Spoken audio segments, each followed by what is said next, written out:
আসসালামু আলাইকুম ওয়া রাহমাতুল্লাহি ওয়া বারাকাতুহু। তিনটি দোয়া, কোরআনের তিনটি আয়াত কখনোই আপনারা প্রতিটা নামাজের আগে পরে ভুলবেন না। এই তিনটি কোরআনের আয়াত দোয়া অবশ্যই করবেন, ভীষণ ফায়দা। এই তিনটি কোরআনের আয়াত হলো, প্রথম হলো ربنا آتنا في الدنيا حسنة وفي الآخرة حسنة وقنا عذاب النار।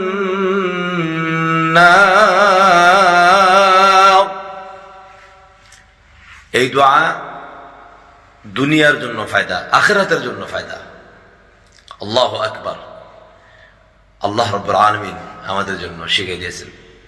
আল্লাহ আমাদেরকে দুনিয়ার সৌন্দর্য দাও, আখিরাতের সৌন্দর্য দাও, এবং জাহান্নামের ভয়ঙ্কর সেই কঠিন আযাব থেকে আমাদেরকে মুক্ত করে দাও, রক্ষা করো।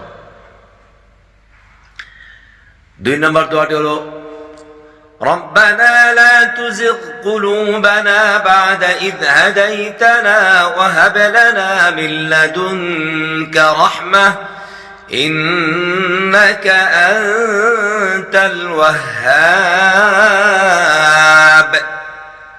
কত সুন্দর দোয়া, কোরআনের আয়াত। এই দোয়াটা যদি নিয়মিত প্রতি নামাজের আগে পরে কেউ পড়ে, আল্লাহ পাক তাকে বিনা হেদায়েতে বেঈমান করে কখনোই দুনিয়া থেকে বিদায় করবেন না। অর্থাৎ এই দোয়াটি নিয়মিত পড়লে আল্লাহ পাক তাকে ঈমানের হালাতে মৃত্যু দান করবেন। সুবহানাল্লাহ, আল্লাহু আকবার।